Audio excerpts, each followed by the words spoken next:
시청자 여러분 안녕하십니까? 시사쇼 정치다 윤태현입니다. 총선 참패 책임을 지고 사퇴했던 한동훈 전 비대위원장이 SNS를 통해서 메시지를 냈습니다. 무슨 일이 있어도 국민을 배신하지 않겠다. 그리고 잘못을 바로잡으려는 노력은 배신이 아니라 용기다라면서 묵직한 표현들을 남겼습니다. 메시지 뒤에 숨은 의미들을 분석해 보겠습니다.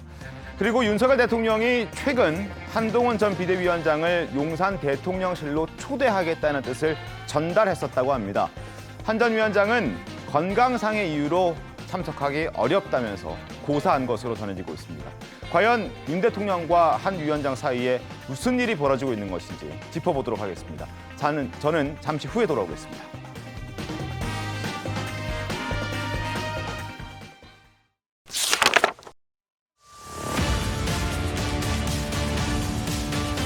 한동훈 전 국민의힘 비상대책위원장이 어젯밤 SNS 메시지를 남겼습니다. 거의 매일같이 한 전 위원장을 비난했던 홍준표 대구시장이 비난을 멈추겠다고 하자 기다렸다는 듯 한 전 위원장이 자신의 입장을 밝힌 것으로 보입니다. 게다가 공교롭게도 오늘 한 위원장의 입장이 나온 뒤에 뒤늦게 대통령실이 지난 19일에 한 전 위원장에게 대통령실로 초대하겠다는 그런 의중을 전달했었다는 내용도 함께 알려졌습니다. 정치권에 관심이 뜨겁습니다. 먼저 영상 보고 이야기 이어가겠습니다. 주변의 많은 해설가들이 너는 소모당할 것이다 이렇게 충고하셨습니다. 저는 싸워야 할 때 싸울 것이고 제가 그 과정에서 소모되고 상처 입더라도 저는 기꺼이 싸울 겁니다. 국민의 뜻을 준엄하게 받아들이고 저부터 깊이 반성합니다.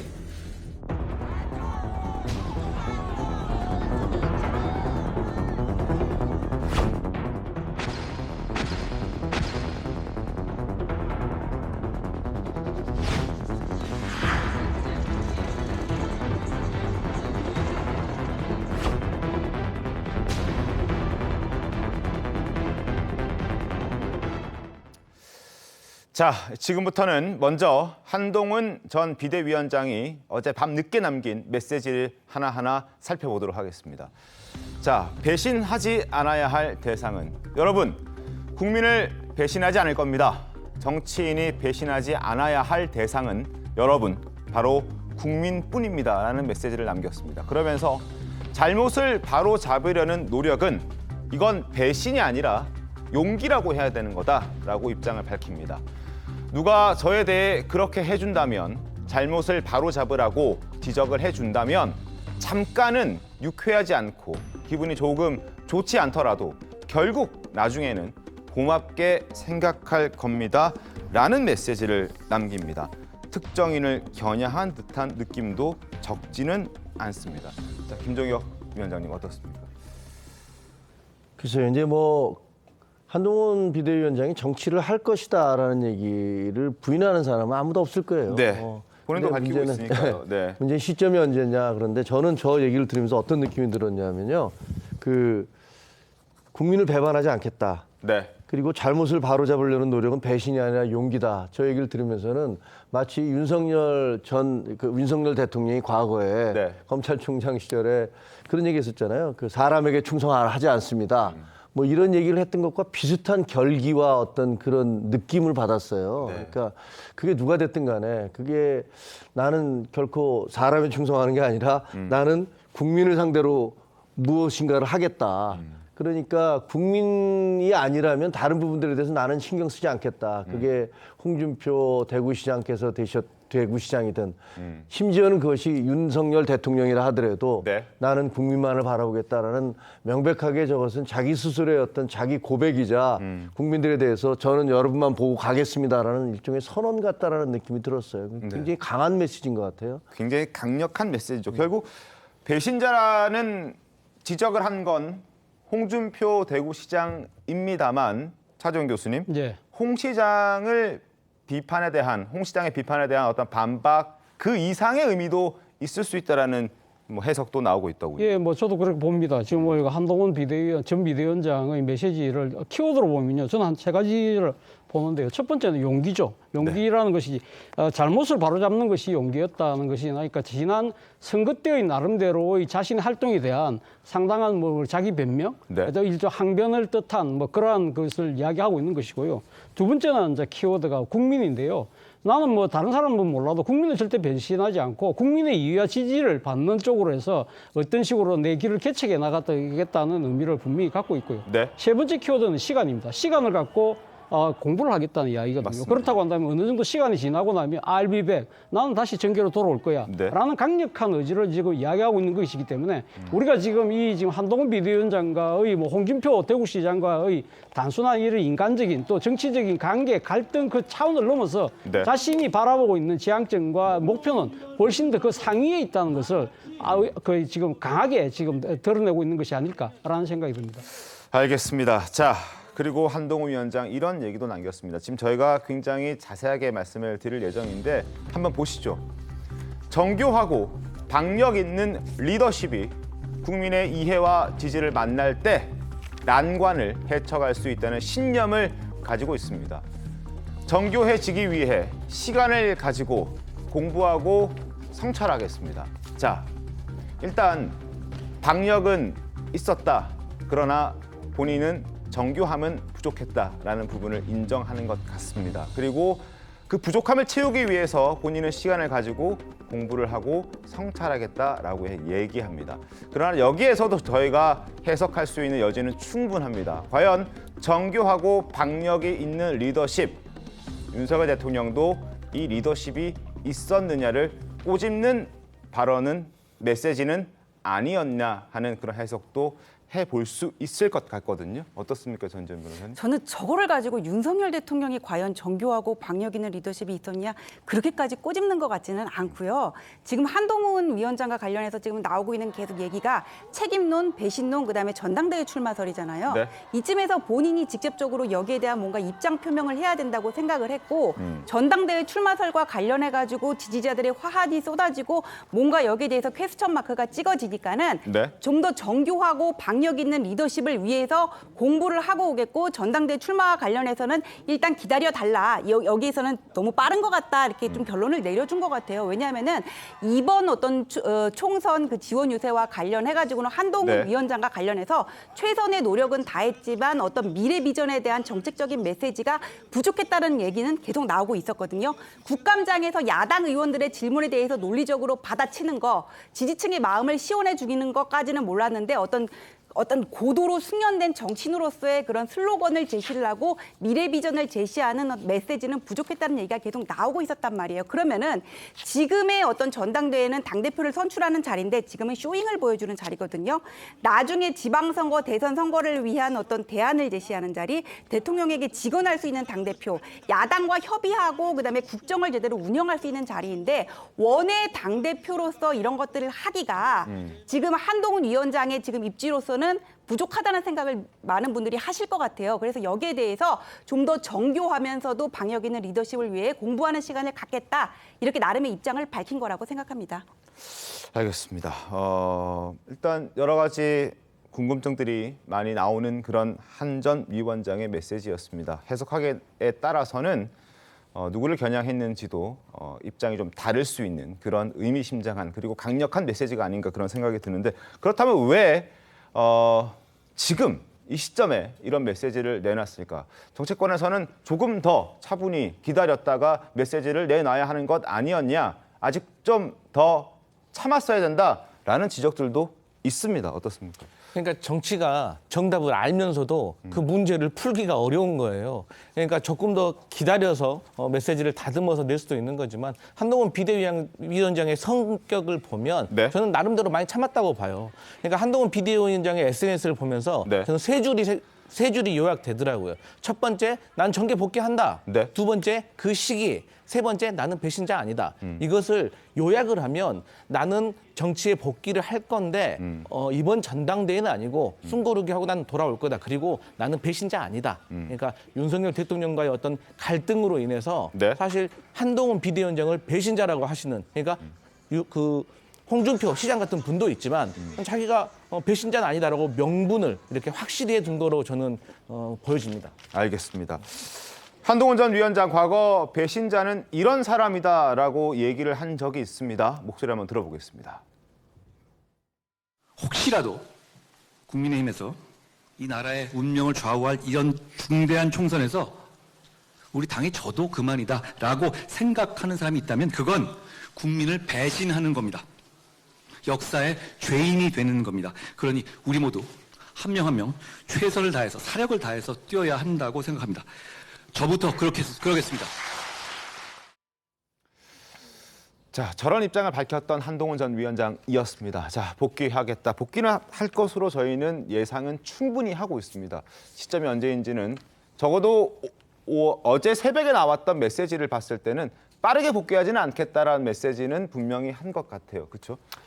근데 그게 네. 사실은 이 국민의힘이 전당대회가 언제 열리느냐가 아직 결정된 게 아니거든요. 네. 지금 대충 나온 얘기는 그 관리형 비대위를 구성을 해서 뭐 윤재욱 여름쯤? 대표가 대행을 하다가 6월 말이나 7월 초쯤에 전당대회를 하는 게 맞지 않느냐라는 얘기가 일부 있었었지만 네. 사실 엊그제 그 원외 당협위원장들 그러니까 낙선한 후보들이 모여서 그 신문에서 다 보셨지만 뭐 굉장히 한 4시간에 걸쳐서 울분과 격앙과 뭐 이런 정말 36명이 나와서 발언을 하면서 한 분은 5분 내내 울면서 발언을 했어요.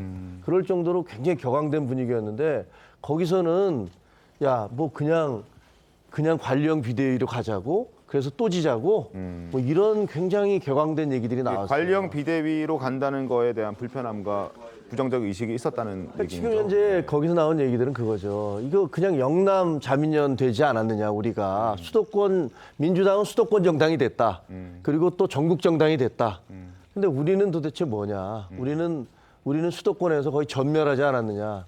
그럼 앞으로 원내 중심으로 해서 회의를 열면 원내에서 영남 분들만 다 올라와서 얘기를 할 것이고 그러면 이번에서 수도권에서 이렇게 절박하고 어려운 사정에 대해서 그분들이 아냐. 공천 받으면 그냥 당선되는 분들인데 그걸 알 수 있겠냐라는 그런 반발심과 그런 격앙된 분위기가 많았어요. 그래서 그런 차원에서 한 전 위원장이 빠르게 나와야 된다 이 말씀이시죠. 그러니까 그분들은 뭐냐면 또 그 대개 원회에서는 이거 그냥 관리형 비대위로 해서 6월 말에 그냥 전대 치르는 거 이거 옳지 않다. 그러니까 혁신 비대위로 가자. 비대위원장도 비영남권에서 가능하면 누가 됐든 간에 되고 그다음에 그분이 우리 당의 시스템과 당원 당규 이런 것들 다 고치자. 그래서 이런 부분들 잘못된 부분들 예를 들면 그 수도권이 제대로 반영될 수 없는 이런 부분들 그다음에 뭐 전대 룰이라든가 이런 걸 다 바꿔서 연말까지 가서 전당대회를 하자. 이런 주장들도 상당히 있거든요. 네. 그러니까 이런 양쪽의 주장들이 다 있기 때문에 물론 이제 내일 다시 이제 그 윤재욱 저 대표 대행이 만날 거예요. 당선자들도 만나고 또 원외의 그 대표들도 만날 거로 제가 알고 있거든요. 그러니까 거기서 또 어떻게 얘기가 될지 모르지만 전당대회 시기가 언제 치러지느냐에 따라서 한동훈 위원장의 어떤 그런 거치나 이런 것들도 상당히 유동적으로 변할 수 있다. 그런 생각이 듭니다. 알겠습니다. 조금 전당대회 시점이 조금 늦춰진다면 한동훈 비대위원장도 빠르게 복귀할 수 있다 뭐 이런 말씀을 해주신 거라고 저는 이해를 그렇게 생각합니다. 왜냐하면 2년이면요. 2년 뒤면은 지방선거예요. 그다음에 1년 뒤에는 대선이고요. 그 1년 뒤에는 총선입니다. 2년, 1년, 1년에서 앞으로 이제 그 일정이 이어지거든요. 근데 만약에 그냥 그 어영부영하고 있다가 그냥 당이 그냥 굴러가는데 자기는 그냥 아웃사이더로 있다.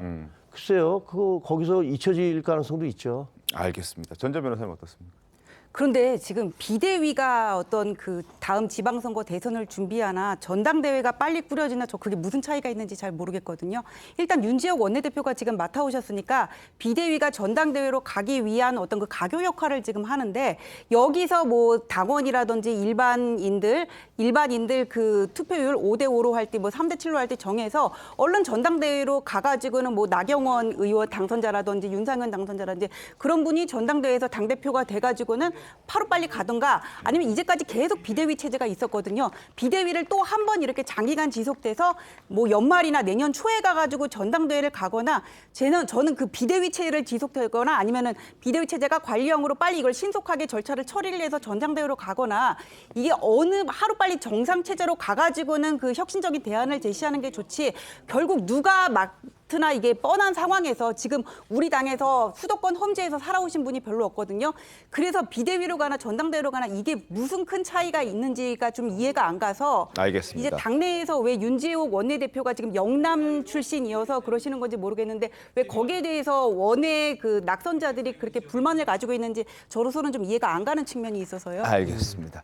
자, 한동훈 전 비대위원장 어찌됐든 총선의 책임을 지고 물러났을 때도 일단 복귀는 하겠다라는 약속은 했습니다. 그런 다짐을 했습니다. 목소리 들어보시죠. 그래서 저는 선거 결과에 대한 모든 책임을 지고 비상대책위원장직에서 물러납니다. 어떻게 해야 국민의 사랑을 되찾을 수 있는지를 고민하겠습니다. 네, 앞으로 향후 계획 어떻게 되실지 궁금합니다. 특별한 계획을 갖고 있지는 않고 어디에서 뭘 하든 나라를 걱정하며 살겠습니다. 저는 제가 한 약속을 지키겠습니다. 자, 그리고 총선 당시 한동훈 전 비대위원장은 용기와 헌신으로 끝까지 뛰겠다는 그러한 발언도 했습니다. 목소리 이어서 확인하겠습니다. 끝까지 계속 가보겠습니다. 용기와 헌신으로 해내겠다는 약속을 드립니다. 용기 내기로 결심했다면 헌신해야 합니다. 오직 동료 시민과 이 나라의 미래만 생각하면서 용기 있게 헌신하겠습니다. 용기를 냅시다. 저는 여러분들과 함께 뛰는 공동선수로서 죽어도 서서 죽을 각오가 되어 있습니다. 자, 그러나 총선 기간 중에 한동훈 전 비대위원장은 대통령실과 대립각을 세우는 모습도 보여줬습니다. 위기를 맞기도 했었습니다. 그 모습도 보겠습니다. 그 문제는 기본적으로는 함정 몰카이고 그것이 처음부터 계획된 것이 맞습니다. 그렇지만 저는 과정에서 분명히 아쉬운 점이 있고 국민들께서 걱정하실 만한 부분이 있었다고 저도 생각합니다. 위원장님, 그 대응 관련해가지고 대통령실과 좀 갈등설도 불거지고 있는데 국민을 눈높이에 생각할 문제니까요. 갈등이라고 할 만한 문제는 없습니다. 지금 대통령실에서 위원장님께 사퇴 요구했는데 저는 선민 수사하겠습니다.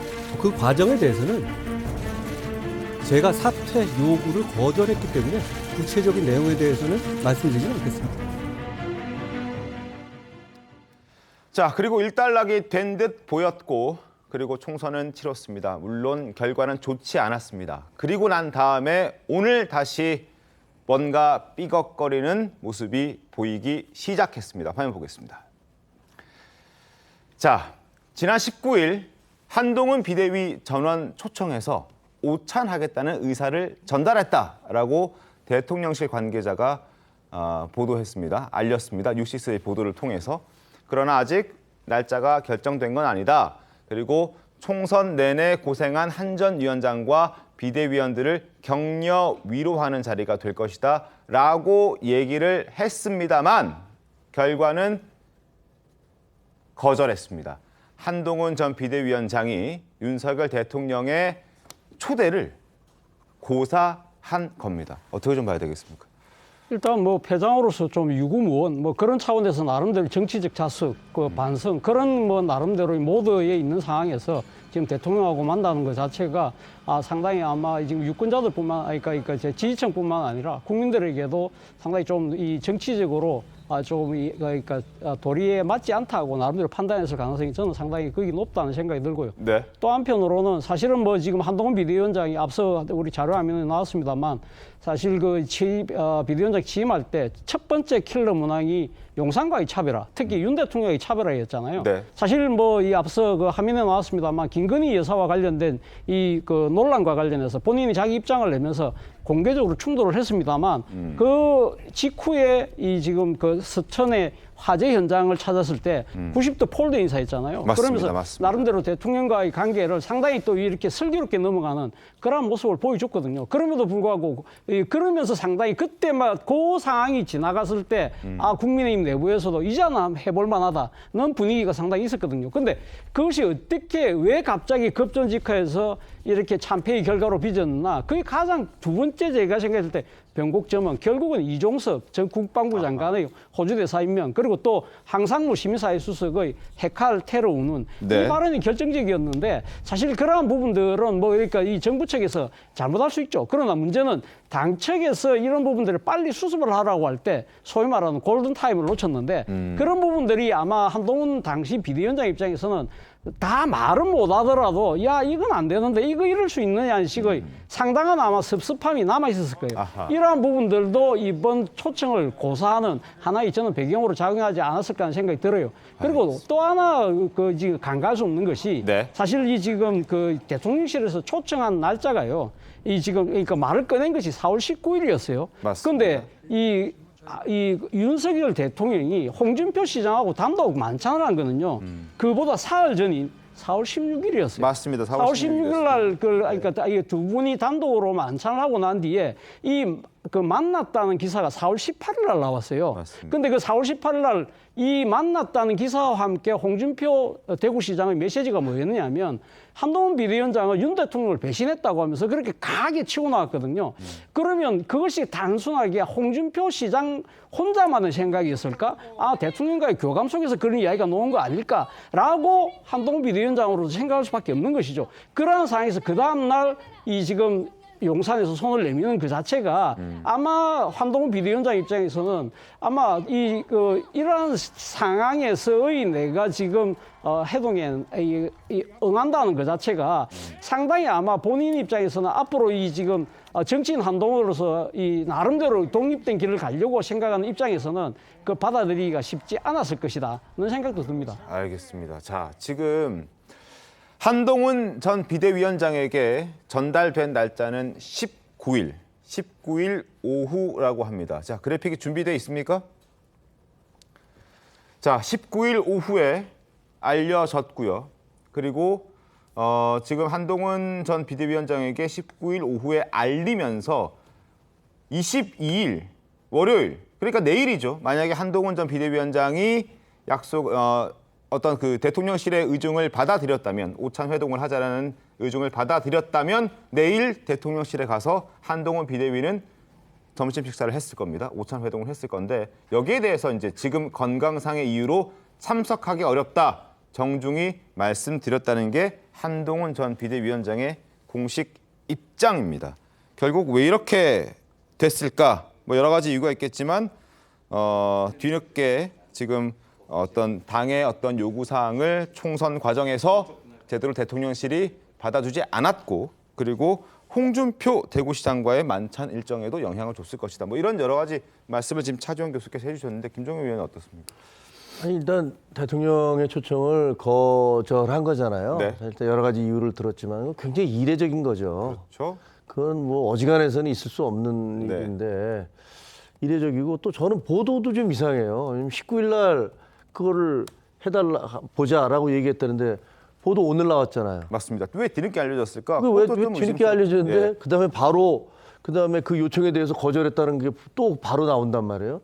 아니 그냥 덮어져서 그냥 넘어갔으면 그냥 조용히 넘어갔어야 되는 건데 이게 왜 또 보도가 돼서 이게 두 사람 사이에 무슨 갈등이 있구나, 내지는 뭐 좀 뭔가 껄끄럽구나라는 부분들이 이제 공개화되고 있는 거 아닙니까? 그것도 좀 이상해요. 그것도 제가 보기에는 그게 대통령실에서 뭐 그게 흘러나온 것이든 아니면 한동훈 전 비대위원장에서 흘러나온 것이든 메시지 관리가 좀 굉장히 매끄럽지는 못하구나. 그런 느낌이 좀 들어서 이게 진짜로 무슨 일이 벌어지고 있는 거지라는 부분들에 대해서 상당히 의아한 구석이 있습니다. 그러니까 왜 지금 김종현 의원께서 말씀해 주셨듯이 고사해서 만남이 성사되지 못했으면 그냥 알리지 않으면 될 일을 왜 알려서 이러한 논란을 또 만드는 것이냐, 이런 지적들을 할 수밖에 없습니다. 왜 알렸을까요? 혹시라도 어제 밤 늦게죠 나왔던 한동훈 전 위원장의 메시지 때문에 알렸을까요? 어떤 이유 때문입니까? 현실적인 문제를 따져보면 한동훈 비대위원장 혼자가 아니라 비대위 전원 아니겠습니까? 그러면 한동훈 비대위원장으로서는 비대위원들과 상의를 했을 수가 있어요. 네. 그런 과정 속에서 언론에 대한 어떤 노출이 있었을 수도 있고요. 그리고 말씀하신 것처럼 한동훈 비대위원장이 나름의 이유가 있었을 수도 있겠죠. 근데 제가 한동훈 비대위원장이라고 하면 네. 지난 비대위원장을 107일 동안 하는 행동들에서 가장 후회되는 점이 윤석열 대통령과의 차별화를 제대로 시도하지 못했다는 아쉬움이 있을 것 같아요. 그러니까 사람들은 한동훈 비대위원장과 윤석열 대통령이 1차 윤한 갈등, 즉 명품백과 관련된 거 가지고 갈등이 있었다라고 생각을 하지만 사실 저희 야당에서 보기에는 한동훈 비대위원장은 그때 제대로 대처를 했다고 생각하지 않아요. 그리고 그 갈등을 피하고 싶어서 그 다음부터는 메시지를 그냥 전환하고 일체 그 윤석열 대통령과의 차별화에 그냥 눈을 감았다고 생각을 하고 있거든요. 그러니까 이게 윤석열 대통령으로서는 제대로 어떤 대통령실에 대한 어떤 보호라든지 여당으로서의 역할을 제대로 못했다는 아쉬움이 있고 한동훈 비대위원장으로는 본인은 열심히 하려고 했지만 최선을 다했지만 대통령의 부정 여론이 너무 안 좋았고 군데군데마다 대통령실 발 악재로 본인이 할 수 있는 건 없었다. 그런데 홍준표 대구시장은 본인을 배신자, 폐쇄자라고 비난을 하고 있고 그런데 공교롭게 대통령과 홍준표 시장은 또 만나서 4시간 동안 대화를 했다고 하고 그러면 한동훈 전 비대위원장으로서도 윤석열 대통령에 대한 사람에 대한 서운함이 있을 수밖에 없을 것이다. 그래서 저는 이러한 상황이 벌어진 것이 아닌가 개인적으로 생각해 봅니다. 알겠습니다. 전 전 변호사님, 대통령실에서 메시지를 좀 늦게 내놓은 건 어떤 입장 때문이라고 생각을 하십니까? 대통령실에서 근무를 했던 경험에 비춰봤을 때? 저기 지금 대통령실에서 공식적으로 나온 물론 그건 아닙니다. 공식적인 입장은 아니고 언론 보도를 통해서 나왔는데 대통령실 이제 출입 기자의 언론 보도를 통해서 나왔죠. 예. 근데 이게 왜 한동훈 위원장과는 이렇게 안 만나냐고 아마 취재를 했을 거예요. 대통령실발이라면은. 그럼 이제 수석급 이상을 취재하다가 만남을 요청했지만 일단 건강상의 이유로 뭐 잠정 연기됐다 뭐 이렇게 얘기를 하지 않았을까. 제 추측으로는 그렇게 생각이 되고 먼저 이렇게 흘러나왔던 거는 비대위원들에게 의향을 물어봤다니까는 거기서 뭔가 얘기가 나와가지고는 대통령실 출입기자가 그 다음에 취재를 하지 않았을까 일단은 그렇게 생각이 되는데요. 근데 한동훈 위원장 입장에서는 그 김건희 여사 명품백 논란 터졌을 때 국민 눈높이에 맞는 이런 선에서 이제 넘어가고자 했었는데 그 다음에 또 사천 논란, 김경률에게서 사천 논란이 일어나고 그 다음에 뭐 대통령실발 사퇴 요청 논란이 있었지 않습니까? 그 다음에 뭐 이종섭 장관이라든지 아니면 뭐 황상무 수석 얘기 나왔을 때 대통령실에 그런 의견을 피력을 했었는데 그게 잘 안 받아들여졌던 것 같아요. 그 다음에 이제 비례대표 공천 있고 나서 또 친윤으로 알려진 그 이철규 의원이 항의성 얘기를 하고 주기환 씨가 비례대표 그다음에 순번에서 밀리고 그다음에 민생특보로 임명되지 않았습니까? 네. 이런 점에서 앙금이 계속 쌓였었는데 끝나고 나서 그 대통령실에서 바로 이제 한동훈 위원장한테 바로 뭔가 연락이 가고 다독이는 그런 게 있었던 게 아니라 먼저 홍준표 대표를 만나고 홍준표 시장 만나면서 그 다음에 이제 한동훈 위원장에 대한 게 불만이 쏟아져 나오고 그 다음에 이제 비대위원 전원하고 만나자고 하니까 이게 고사를 했던 것 같아요. 근데 이러면서 이제 비대위원들한테도 의견을 물어봤는데 이제 고사하자 이제 얘기가 나오니까. 그게 그 부분은 이제 확인이 좀 필요합니다. 비대위원들까지 이 내용이 전달됐는지 안 됐는지 물론 뭐 비대위 전체를 보자고 말하긴 했습니다만 그중에 중요한 사람은 다른 사람이 아닌 한동훈 전 비대위원장일 테니까 과연 비대위원들에게까지 의견이 전달됐는지 의사를 물어봤는지는 좀 확인이 더 필요하고 어찌됐든 한동훈 전 비대위원장은 고사했다는 것만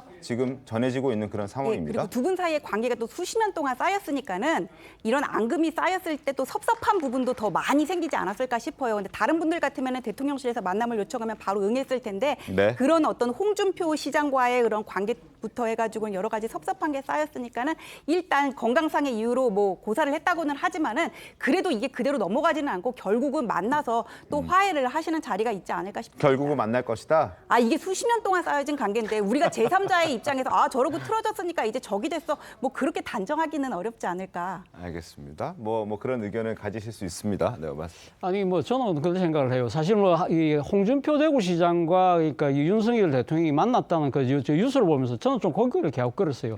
사실 뭐 물론 뭐 여당이 역대급 참패를 하긴 했지만 대통령 네. 입장에서는 어떻게 보면 패장이긴 하지만 앞서 말씀하신 것처럼 지금 그러니까 대통령의 개인적 관계도 상당히 오래됐던 그러니까 지금 사이라고 한다면 사실 한동훈 비대위원장을 그러니까 이거 만나는 것 자체는 비공개로 얼마든지 만날 수 있잖아요. 물론입니다. 그런 식으로 해서 뭐 좀 정치적으로 껴안고 우리 이 상황에서 어떻게 해 나갈 것인가를 먼저 이야기하고 난 뒤에 저는 홍준표 대구시장을 만나는 것이 소위 말하는 정치 수순이 올바른 거 아닐까라는 생각을 했는데 느닷없이 대구시장인 홍준표 시장을 만났는데 바로 그 홍준표 시장이 만나기 들어가기 전에 그때 한동훈 비대위원장에 대한 소위 말하는 정치적 디스를 계속적으로 하고 있던 네. 상황이었고 막 이런 부분들이 많은 사람들 생각해서 자기 지금 여권 내의 그 구도와 관련해서 일종의 뭐랄까요 견제구를 날리고 있는 것이 아닐까. 근데 그 견제구를 날리는 것이 좀 도를 넘어서고 있다는 이 반응들이 여권 내에서도 나오고 있는 상황인데 대통령이 덤석 이 지금 홍준표 대구시장하고 먼저 만났다는 거예요. 맞습니다. 그리고 앞서도 제가 말씀드렸지만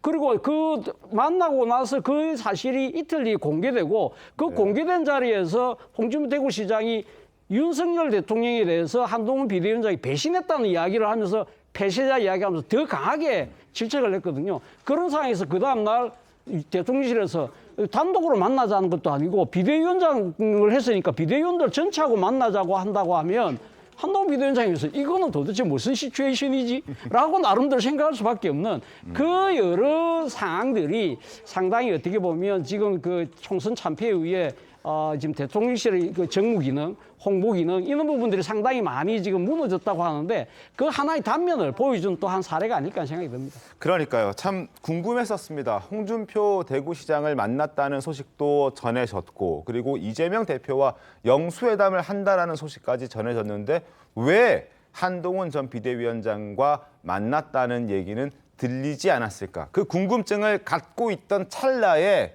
오늘 오후에 이 소식이 전해졌고 홍준표 대구시장 만나고 난 이후에 전달된 것도 사실임과 동시에 이재명 더불어민주당 대표에게 영수회담을 하자고 윤 대통령이 직접 전화를 걸고 그 이후에 그 보도가 나간 이후에 한동훈 전 비대위원장에게 얘기를 했다는 것도 저희 TV조선 취재 결과 지금 확인이 된 내용인데요. 이 부분도 참 공교롭습니다. 여러 가지로 한동훈 전 비대위원장의 입장에서는 과거 어떤 인연도 있고 좀 섭섭하다는 느낌도 들만도 하지 않겠습니까? 수순이 좀 잘못된 것 같은 느낌은 들어요. 왜냐하면 대패를 했지만 어쨌든 자기 편들이었잖아요. 네. 함께 같은 배를 타고 갔던 분들이었는데 그러면 그분들에 대한 어떤 위로라든가 격려라든가 미안함의 표시라든가 뭐 이런 것들이 먼저 있었어야지 그게 수순이 아니었을까 그런 생각이 들기는 해요. 근데 저도 이제 현장에서 들어보면 예를 들면 뭐 그 양정철 비서실장 뭐 네. 이런 분들 보도가 나왔을 때 그건 사실 아니라고 얘기를 예. 근데 그 아침에 네. 아침에 그냥 막 정말 불이나게 맞습니다. 연락이 오더라고요. 네, 네, 네. 이게 사실이냐? 네. 우리 지지자들 사이에서 그러면서 뭐 탈당하겠다. 난 더 이상 못 견디겠다. 뭐 이런 얘기들 많이 쏟아져 들어오더라고요. 그러니까 그런 것들이 준 충격들. 아마 대통령 지지도가 많이 떨어지게 된 거는 이 보수 진영 내에서의 그 어떤 이탈표가 상당했다는 것들을 반증해 주는 거 아니겠습니까?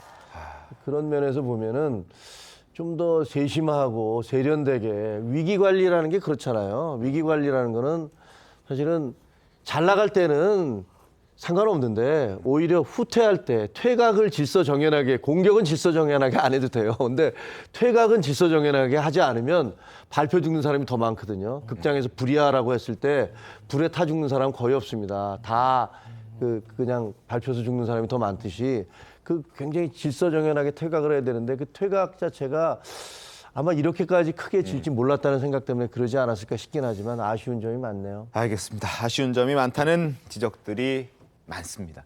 자, 그렇다면 조금 전 전지현 변호사께서는 그래도 인연이 있고 두 사람의 관계가 끈끈했었던 적이 있기 때문에 언젠가는 만날 것이다라는 말씀 해주셨는데 강산필 평론가님 앞으로 만날 수 있겠습니까? 만난다면 언제쯤 만나는 모습을 볼 수 있겠습니까? 저는 만나긴 할 것 같습니다. 하지만 그 시기는 사실 잘 모르겠어요.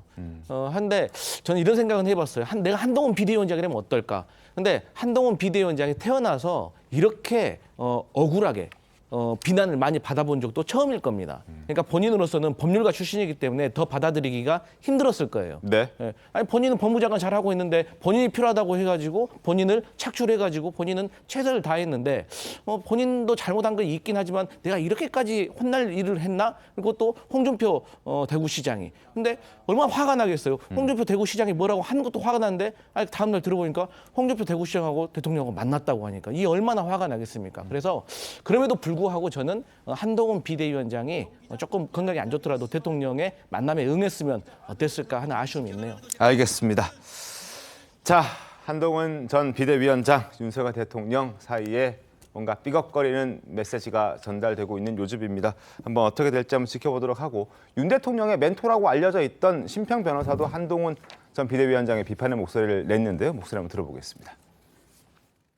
한 위원장이 이번 총선을 어디까지나 자신의 대권 행보, 하나의 예행 연습, 이런 식으로 삼아온 것은 그분의 여러 가지 언행에서 우리가 충분히 엿볼 수가 있는 거죠. 한동훈 위원장의 과도한 욕심이 결국 이 선거를 망쳤다고 저는 판단하고 있습니다. 한동훈 위원장이 그대로 정계를 떠날 수는 도저히 없는 노릇이고 계속 정치를 할 것입니다. 다만 이번 총선 참패의 실패에 대한 책임을 지는 그런 자세에서 그런 태도를 좀 보여주시면 좋지 않을까.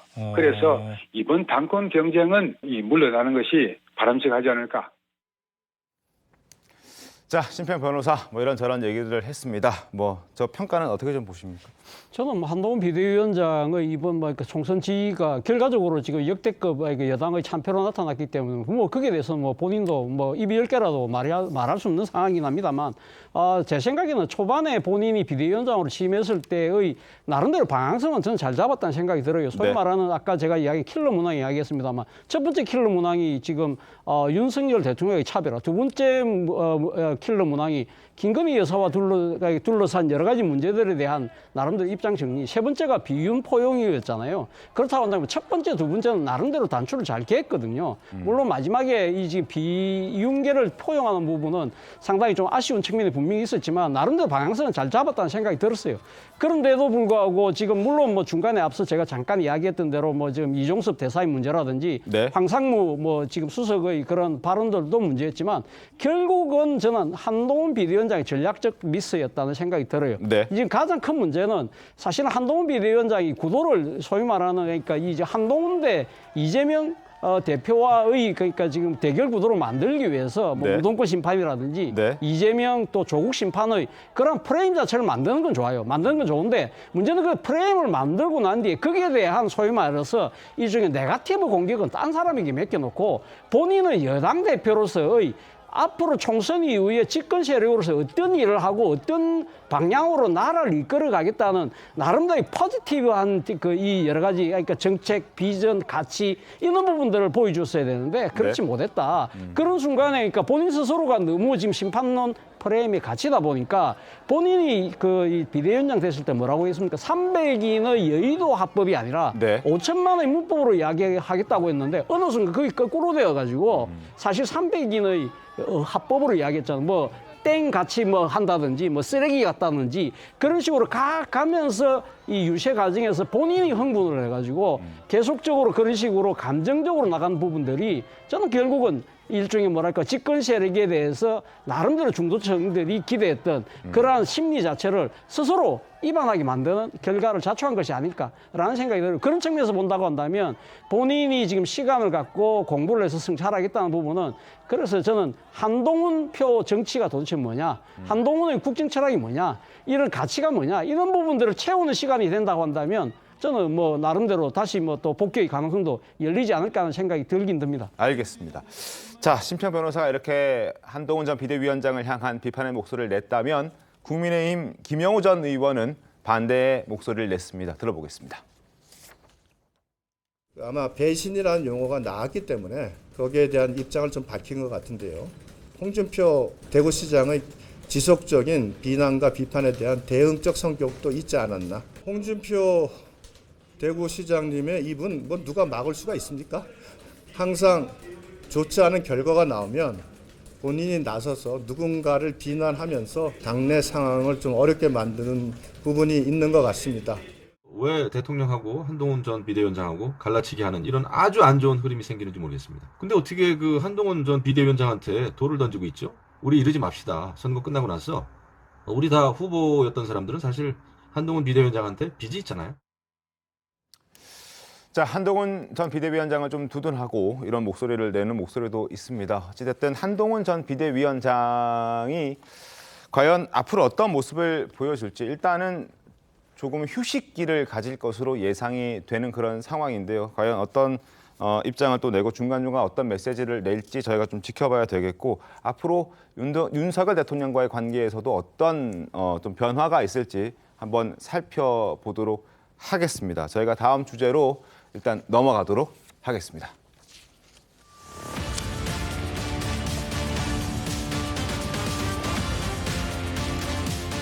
자, 윤석열 대통령과 이재명 더불어민주당 대표의 첫 영수회담이 다음 주에 있을 예정입니다. 첫 만남에서 빠질 수 없는 핵심 의제는 아마 민생일 겁니다. 영상 보겠습니다.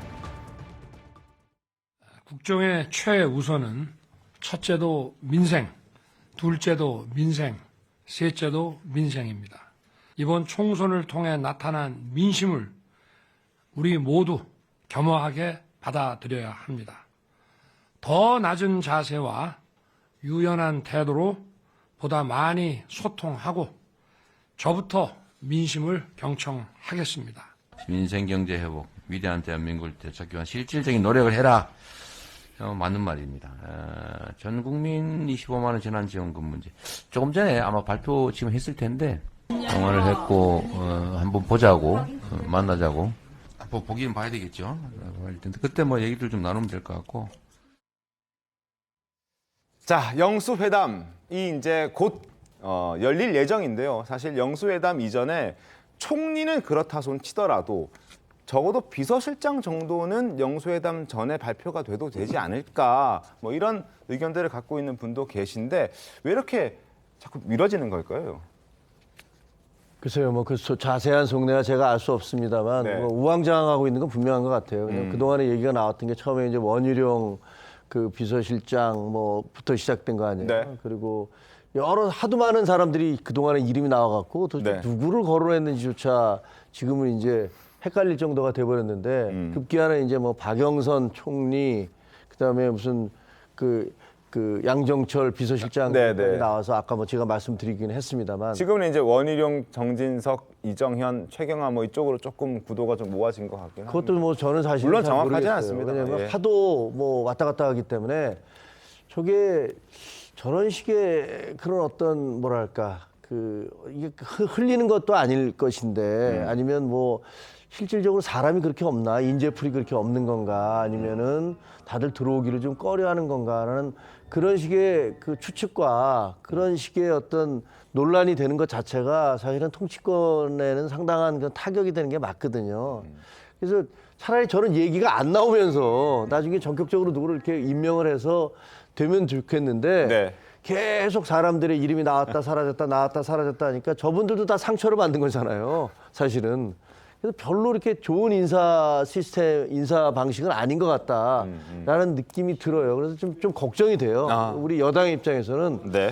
이러면 안 되는데 왜 자꾸 저렇게 이름만 계속 나오고 그럼 사람들이 이거 늑대소년도 아니고 뭐 누구래 그랬다가 아니래 또 다른 사람이래 뭐 누구래 이런 식의 얘기는 별로 좋아 보이지가 않아요. 알겠습니다. 조금 좀 신중 그 비서실에서도 거기 나오는 거론되는 사람들 그런 분들의 어떤 그 명단이 공개될 때 좀 조심했으면 좋겠다라는 생각이 들고요. 네. 왜 저렇게 오래 갈까? 걱정이 깊어서 그러겠죠. 걱정이 깊어. 야당이 지금 어떻게 나올지 모르잖아요. 네. 야당이 총리를 임명을 하면 분명히 부결시키겠다고 이제 뭐 펄펄 뛰고 나설 것이고 비서실장에 대해서도 총공세를 펼 것이고 네. 뭐 이런 부분들에 대해서 굉장히 꺼려하는 부분들이 많아서 그걸 뭐 정면으로 돌파를 하든가 아니면 타협을 해야 되는데 그렇다면 결국은 영수회담을 하고 나서 네. 추천을 받아서 하겠다는 건지 그것도 좀 불투명하거든요. 그래서 여러 가지가 지금 너무 불투명해서 좀 불안하네요. 그러니까 지금 김종혁 위원께서 말씀해 주셨듯이 지금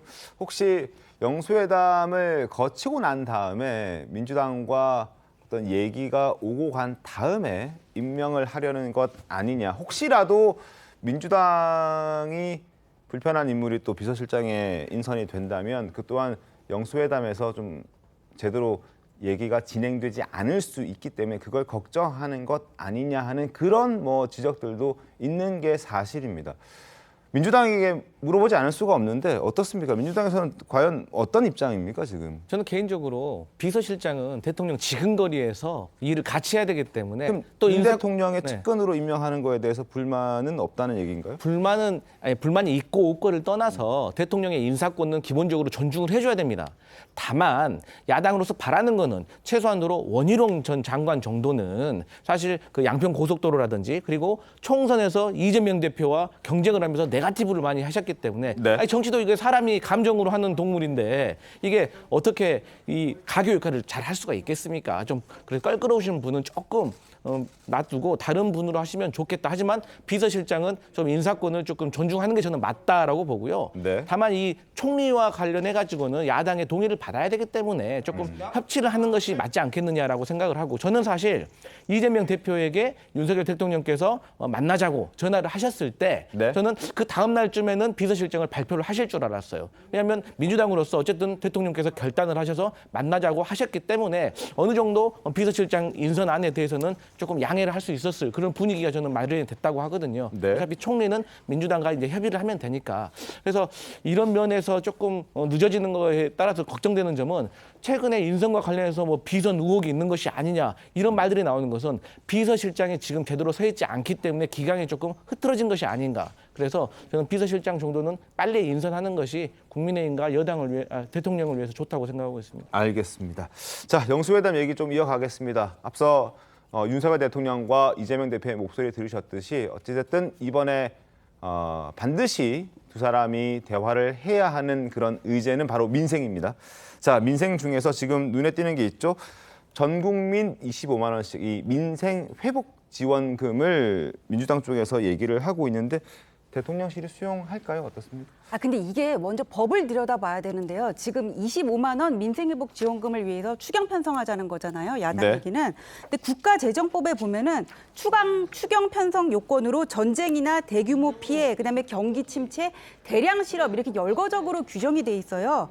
근데 경기 침체를 뭘로 볼 것이냐에 대해서 찾아보면은 2분기 연속 GDP 성장 마이너스라고 이렇게 정의가 돼 있더라고요. 네. 그럼 지금 그 요건에는 해당이 안 된단 말이에요. 그래서 지금 최경모 그 경제부총리가 계속 그 얘기를 하고 있거든요.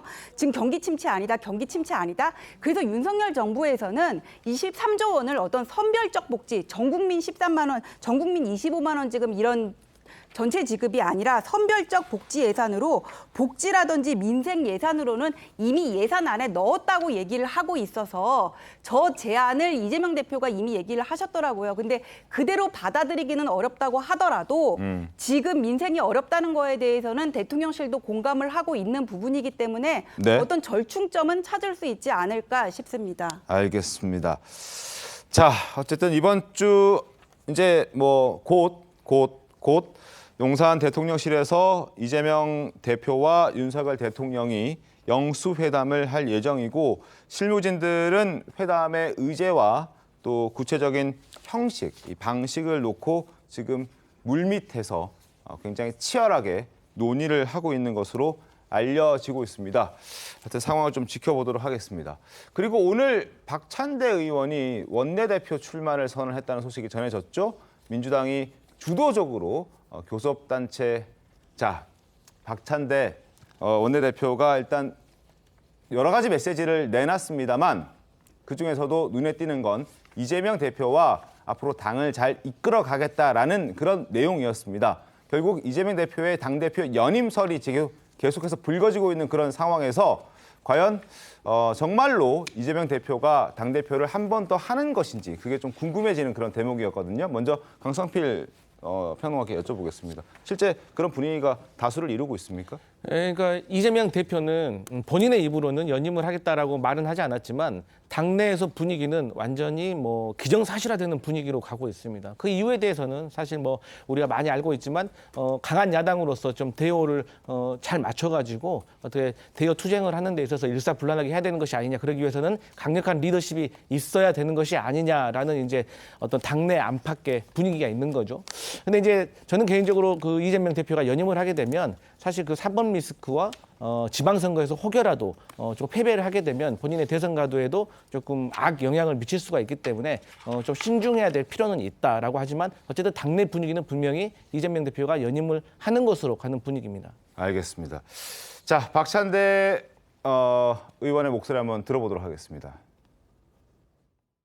시대와 국민이 부여한 임무를 완수하기 위해 더불어민주당 원내대표에 출마하고자 합니다. 쇠는 달궈졌을 때 두드려야 더 단단해집니다.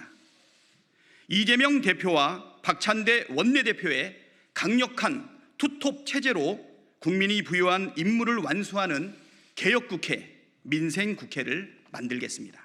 당대표 지금 연임을 염두하고 지금 원내대표 출마하시는 건지? 그렇지 않습니다. 이재명 당대표의 임기인 8월 말까지 지금 남아있는 넉 달 동안 충분히 공조할 수 있다라고 생각이 되고요.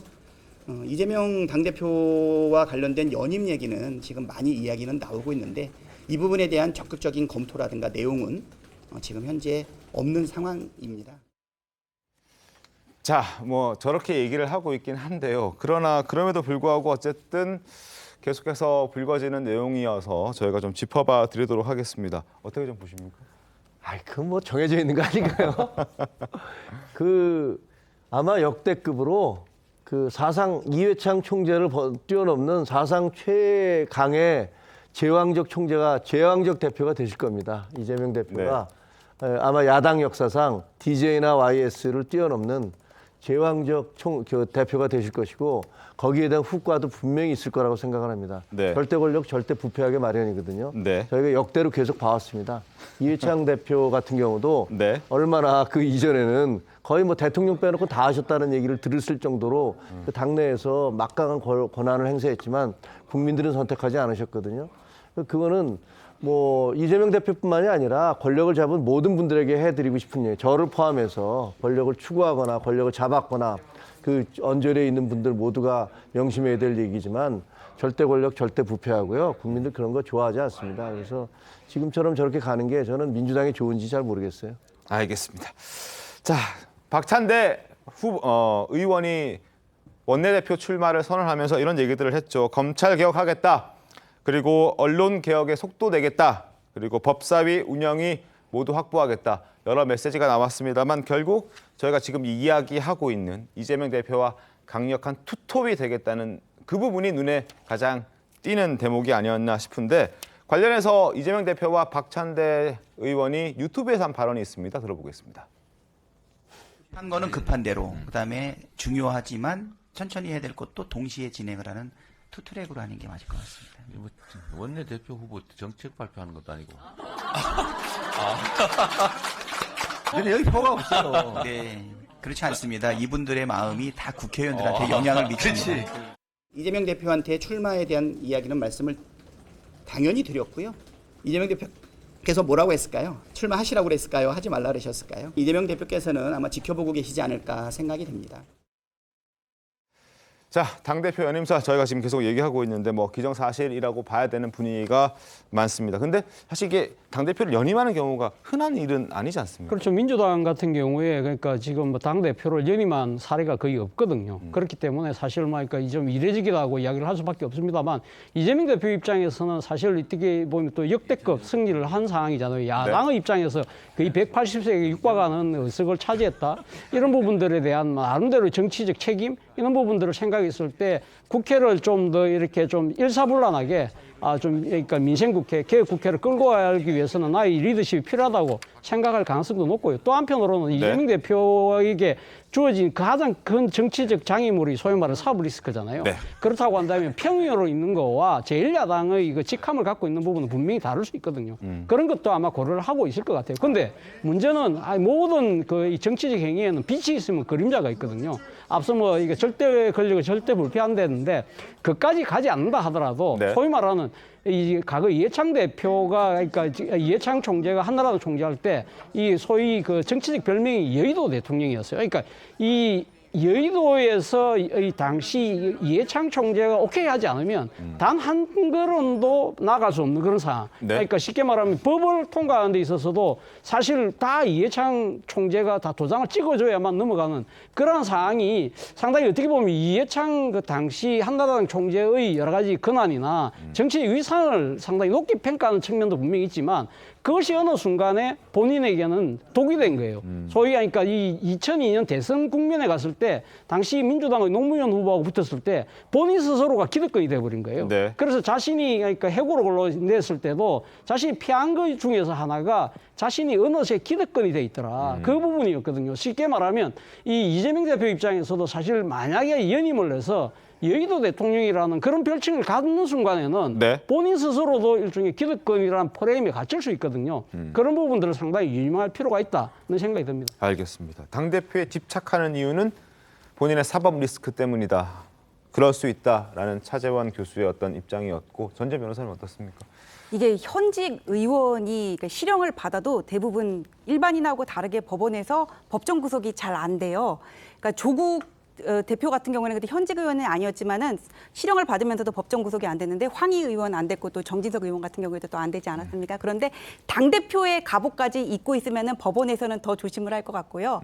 법치라는 게 사실 나침판처럼 정방향으로 가야 되는데 그게 어떤 국민적인 눈높이다 어떤 정치적인 역학관계에서 사실 완벽하게 자유로울 수는 없는 것 같아요. 보면은 어떤 법원의 그 법관의 재량 판단이 필요한 영역에서 그래서 거대 야당의 당 대표 현역 의원을 당 대표라 그러면 아무래도 눈치를 볼 수밖에 없고 사법 리스크 특히 이런 이재명 대표 같은 경우는 위증교사 그다음에 공직선거법 대장동까지 3개의 지금 사법 리스크를 가지고 있는 상황에서 더욱더 당대표의 갑옷까지 더 입어야 될 필요성이 클 것 같고요. 더군다나 지금 이거는 재판이 진행 중이기 때문에 어떤 불체포 특권과는 좀 거리가 먼다고 하더라도 지금 대북 송금에서 또 기소를 받을지도 모르는 기소를 당할지도 모르는 상황이잖아요. 그래서 지금 이건 제 뇌피셜이긴 한데 그것 때문에 지금 그 이화영 지사 검찰 술판 의혹, 회유 이 얘기가 계속 쏟아져 나오는 거 아닌가 싶은데 그래서 이 부분 때문에 전방위적으로 당대표 갑옷도 입히고 어떤 술판 의혹 그 논란도 이렇게 확산을 시키고 그런 정치적인 프레임을 계속 짜고 있는 것이 지 않나 그런 생각이 듭니다. 근데 이 당대표 함으로써 어떤 여의도의 제왕으로 이렇게 등극하는 거 그런 거 말고도 지금 아까 박찬대 최고위원이 굉장히 위험한 얘기를 하셨는데 검찰개혁, 언론개혁, 그다음에 법사위원장 얘기까지 하셨거든요. 근데 검찰개혁은 문재인 정부 때 계속 하다가 이게 지금 경찰에서 지금 수사권을 가지고 다 쥐고 있으면서 소화를 못하고 계속 고소인 고발인들 들이닥치는데 계속 수사가 지연되고 하면서 뭐 그냥 2년까지도 가고 하면서 계속 민원인들 불만이 쏟아지면서 윤석열 정부에서 그걸 시행령으로 어느 정도 수정한 부분이거든요. 언론 개혁은 또 언론사한테 징벌적 손해배상제 만든다 그래가지고 정청래 의원이 그때 발의하다가 결국은 좌초됐고 법사위원장 문제도 지금 특검법 발의 때문에 그러는데 특검법 발의 지금 제가 이 자리에서 시간은 없어서 다 설명은 못 드리겠는데 법리적으로 들어가면은 이게 정말 어떤 특검법으로 갈 사안인가 정쟁적인 요소다 지금 이렇게 칠 수 있는 부분이 상당히 많거든요. 이거 역풍 불 수 있어서 이런 식으로 무리하게 가다 보면은 정말 저거 당대표 연임뿐만 아니라 이런 부분까지 무리하게 가다 보면은 정말 역풍 불 수 있고 거대 야당 어떤 국민의 회초리를 맞을 수 있는 부분인데 좀 자중하면서 가셔야 될 것 같다. 좀 그런 생각이 듭니다. 네, 맞습니다. 지금 뭐 특검법이라든지, 그러니까 저희가 법사위 위원장을 꼭 가져와야 되는 이유는 사실 관례가 있었잖아요. 야당이 법사위원장을 하는. 근데 지금 다수당이기 때문에 의장까지 견임을 해야 되기 때문에 견제 차원에서 국민의힘이 법사위를 해야 된다는 그런 주장이 대립되는 거 아니겠습니까? 근데 저는 그렇게 생각을 합니다. 이 관례라는 거는 생기고 깨지고 이렇게 반복을 하는 거예요. 그런데 지금 법사위 같은 경우는 저희가 지난 21대 때 한번 경험을 한 거예요. 그런 관례를 존중을 해서 저희가 국민의힘에게 양보를 했습니다. 했습니다. 하지만 그 결과 지금 16,000건이 넘는 법안이 계류되어 있고요. 법사위만 해도 400건이 넘는 법안이 계류가 되어 있습니다. 물론 우리 전지현 변호사께서 말씀하셨지만 특검법을 잘못 발의하면 말씀하신 대로 역풍이 불 겁니다. 하지만 이것은 저희 민주당만의 의견이 아니라 야6당 그리고 이준석 대표는 그 국민의힘에서 나오신 분이에요. 그런 분까지 모두 같이 그러니까 국민의힘을 제외하고는 이 특검법에 찬성을 하고 있는 거거든요. 그래서 이건 총선의 민심에서 드러난 거기 때문에 저희가 다른 건 몰라도 지금 이 순간만큼은 특검법을 강하게 추진해야 된다. 그렇게 말씀드리겠습니다. 관례는 말씀대로 생길 수도 있고 깨질 수도 있고 지키지 않을 수도 있습니다. 그런데 자기들이 불리할 때는 관례를 내세워서 그 관례대로 해달라고 그러고 자기들이 유리할 때는 관례를 깨자고 하면 그건 내로남불이에요. 그건 불공정입니다. 그 민주당이 그 상임위를 배분을 해서 하자라는 것들은 오랜 관례였어요. 왜? 어느 한 당이 독주하면 안 된다. 물론 미국은 다수당이 전부 다 상임위를 가져갑니다. 하지만 우리는 그렇게 하지 않았어요. 그거는 다른 대통령, 김대중 대통령을 비롯해서 모든 야당의 대통령들이 존중해줬던 겁니다. 그 관례를 깬 게 민주당 아닙니까? 그렇게 해놓고서 이제 와서 그건 관례는 깰 수도 있다. 그럼 만약에 본인들도 어려울 때 그렇게 얘기를 하신다면 그건 받아들일 수 있겠지만 본인들이 어려우실 때는 왜 관례대로 안 해? 라면서 그렇게 비판하시잖아요. 그러니까 그거는 제가 보기에는 합당한 설명은 아닌 것 같습니다. 알겠습니다. 자, 국민의힘 이야기도 해보겠습니다. 총선 패배를 수습하기 위한 비대위 구성이 첫 번째 국민의힘의 과제입니다. 그런데 차기 비대위를 혁신형으로 하냐, 관리형으로 하냐를 두고 여전히 갈등 중인데요. 당대표 권한대행인 윤재옥 원내대표 입장부터 들어보겠습니다. 원외 당협위원장들은 발언하신 의원님들을 기준으로 하면은 혁신형 비대위를 주장하는 분들이 많았습니다. 또 당선자 총회에서는 실무형 비대위를 하자는 분들이 훨씬 많았고 아직까지 어느 한쪽으로 방향을 정한 것은 아닙니다. 22일 날 또 당선자 총회를 한 번 더 하니까 그때 또 의견을 들어보겠습니다. 앞서 저희가 김종희 의원께서 말씀을 좀 해주시는 덕분에 저희가 이 내용을 잠깐 다루긴 했었는데 어쨌든 내일 저희가 국민의힘이 당선인 총회를 한 번 더 합니다. 어찌됐든 내일은 방향이 결정이 될 겁니다. 그 방향 결정에 따라서 국민의힘도 빠르게 당을 수습해 갈 예정일 텐데 어떻습니까, 차주영 교수님? 예. 국민의힘의 어떤 좀 충고나 조언을 좀 해주신다면. 예, 저는 유권자의 한 사람부터 국외자 입장에서 봤을 때는 참 국민의힘이 좀 정치적으로 한가하다, 여유가 넘쳐 흐르구나 하는 생각을 지울 수가 없습니다. 오늘 오다가 기사를 보니까요, 민주당의 그 낙선자 한 명이 SNS에 글을 올렸는데 이재명 대표하고 만난 이야기를 했더라고요. 그러면서 뭐라고 이야기했냐면 이재명 대표가 낙선자를 제일 먼저 만났다, 당선자보다. 그게 감동했다는 이야기를 제가 보면서 사실은 이런 이야기들은 사실 국민의힘에서 먼저 나와야 되는 거 아닙니까? 사실 지금 보면 그 윤재옥 지금 대표 권한 대행이 당선자라고 먼저 만나서 와서 우리 김종익 의원께서 말씀하셨습니다만 네. 이 지금 당선자들 이래 자기들끼리 셀카 찍고 그런 부분들을 보면서 상당히 그러니까 국민의힘 낙선자들 입장에서 상당히 억장이 무너지지만 사실 다수의 국민들 입장에서 집권 여당이 아직까지 총선에서 민심이 이 내린 결정을 제대로 받아들이고 있는가라는 이 부분에서 고개를 갸웃거리는 부분들이 꽤 많았거든요.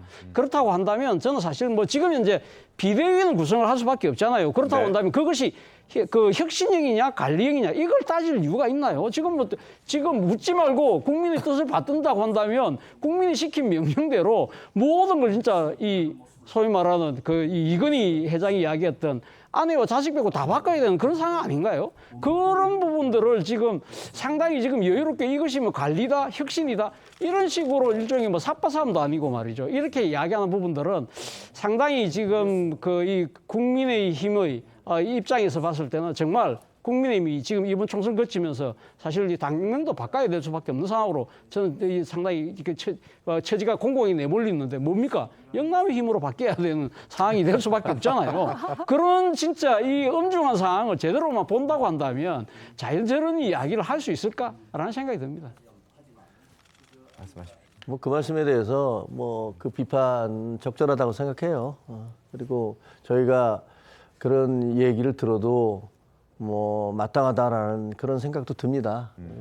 근데 사실 아까 말씀드렸던 대로 그 당선인 대회에서는 아마 저는 입장에 보기에 또 거기서 이렇게 서로 당선됐는데 서로 그 낯을 불키고 그럴 수는 없었을 테니까 그렇긴 했을 겁니다. 하지만 이제 그 옆에서 지켜보는 그런 국민들이라든가 혹은 낙선자들 가슴에서는 이제 피눈물이 흘렀죠. 그리고 지금 말씀하신 대로 이거 무슨 뭐 혁신이냐 뭐 관리냐 이런 거 따질 때 사실 아니고 어떻게 보면 이제 전체를 다 갈아엎어야 되는 거 아니냐. 우리는 이대로는 전국 정당이 아니고 정말 그냥 영남당이 돼버린 거 아니냐라는 얘기들을 굉장히 많이 했거든요. 그 수도권에서 115석인가요? 그중에 20석, 19석인가? 거의 뭐 너무 정말 낯을 듣고 그 국민들을 보기 어려울 정도로 참패를 했기 때문에 아주 근본적이고 혁신적인 그런 변화가 있어야 된다는 건 마땅한 거고요. 거기에 대해서 저는 뭐 윤재욱 지금 대표 대행도 충분히 고민하고 있을 거라고 생각을 합니다. 그리고 내일 또 제가 알기에는 이제 그 원외 당협위원장들 그 대표들이 가서 그 부분에 대해서 만나서 요구를 할 것으로 알고 있고요. 오전에. 그리고 오후에는 이제 또 당선자들 만남도 있으니까 뭐 이것저것 여러 가지를 고려해서 결정을 내리지 않을까 싶은데 한 가지는 그냥 이대로 가면 우리는 비커에 든 개구리처럼 점점 물이 뜨거워지는지 모르고 있다가 그냥 죽게 될 것이다. 그런 부분들에 대해서는 뭐 공감하고 있다고 생각합니다. 그러지 않으려고 내일 또 당선인 총회를 다시 한번 하는 거 아니겠습니까? 네, 알겠습니다. 한번 내일 상황도 지켜보고 이런 가운데 어쨌든 비대위를 거치고 나면 전당대회를 통해서 당대표를 뽑아야 됩니다. 그런데 최근에 전당대회 불출마 결심을 했다고 알려온 안철수 의원이 갑자기 입장을 바꿨다고 합니다. 아무것도 결정된 것이 없다라고 입장이 살짝 바뀌었는데요. 우리 이건 어떻게 좀 봐야 되겠습니까, 전준 변호사님?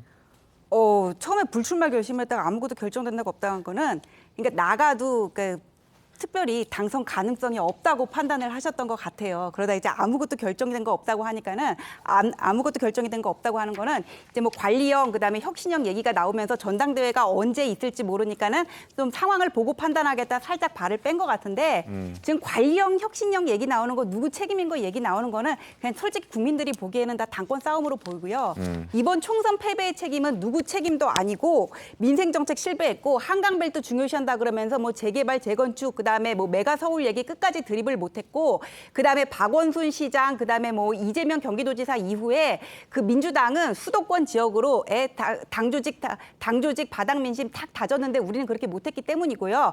안철수 의원도 안철수 당선자도 생각이 있으면은 그냥 강하게 밀어붙여가지고 당을 어떻게 보겠다고 그냥 결기 있게 도전하시면 되지 이렇게 간보기식 당대표 출마 가지고 저울질하는 모습 보여주는 거 그냥 국민들이 보기에는 별로 안 좋게 보이는 것 같습니다. 알겠습니다.